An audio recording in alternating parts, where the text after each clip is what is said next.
Hello दोस्तों, आज मैं आपको सुनाऊंगा चुड़ैल का प्यार, एक चुड़ैल और आदमी की कहानी। बारिश की रात थी और रवि काफी देर से ड्राइविंग कर रहा था। उसे हल्की हल्की नींद भी आ रही थी और भूख भी लगी थी। तभी अचानक उसे एक आम का पेड़ नजर आया, साथ ही एक पपीते का पेड़ भी था। रवि ने सोचा क्यों न कुछ खा लिया जाए। ये सोच वो गाड़ी से बाहर निकला और जंगल की ओर चल दिया।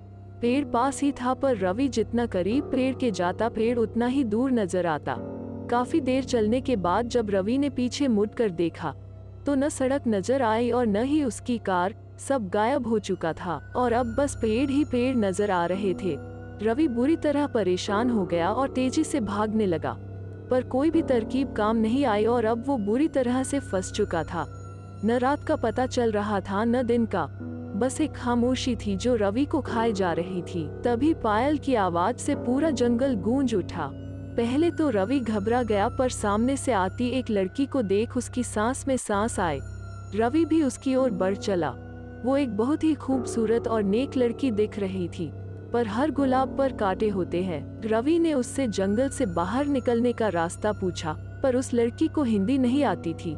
फिर भी रवि ने इशारों इशारों में अपनी बात उसे समझा दी।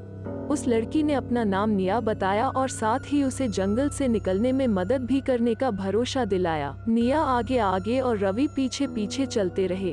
एक पल के लिए रवि को लगा कि निया उसे और भी गहरे जंगल में ले जा रही है, पर वो क्या करता, उस लड़की के अलावा कोई और तो था ही नहीं उसकी मदद करने के लिए।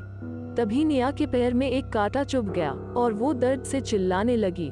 रवि ने फौरन उसका पैर पकड़कर उस कांटे को बाहर निकाला और उसके पैर पर हाथ सहलाने लगा। दोनों की आंखें एक दूसरे की ओर ही देख रही थी और न जाने कब रवि ने निया को अपनी बाहों में ले लिया। वो एक मिनट रवि के जीवन का सबसे अद्भुत पल था। निया भी अपना सारा दर्द भूलकर उसकी बाहों में खो सी गई। अब सारे रास्ते रवि कभी निया को देखता तो कभी निया रवि को। रवि ने कहा, काश हम यूं ही सारी उम्र चलते रहे।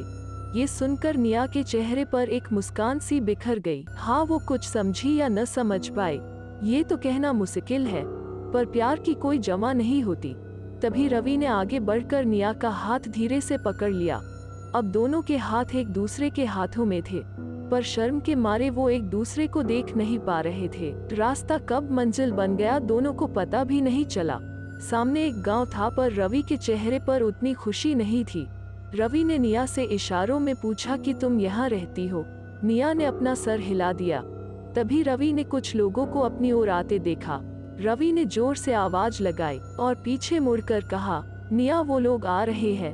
पर निया वहाँ नहीं थी। रवि के पैरों तले जमीन खिसक गई।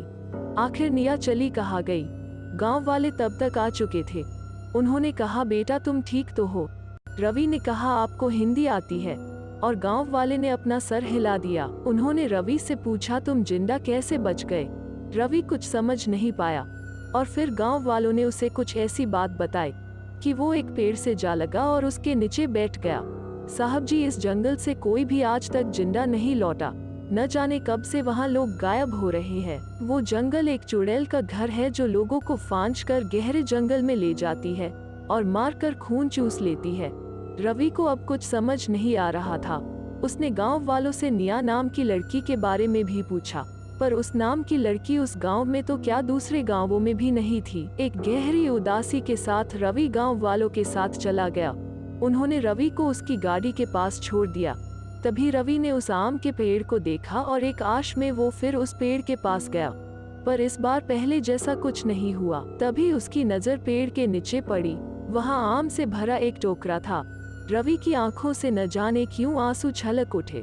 उसने आखिरी बार उस जगह को देखा और चला गया। अगर वीडियो अच्छा लगा हो तो वीडियो को लाइक एंड चैनल को सब्सक्राइब करना ना भूले।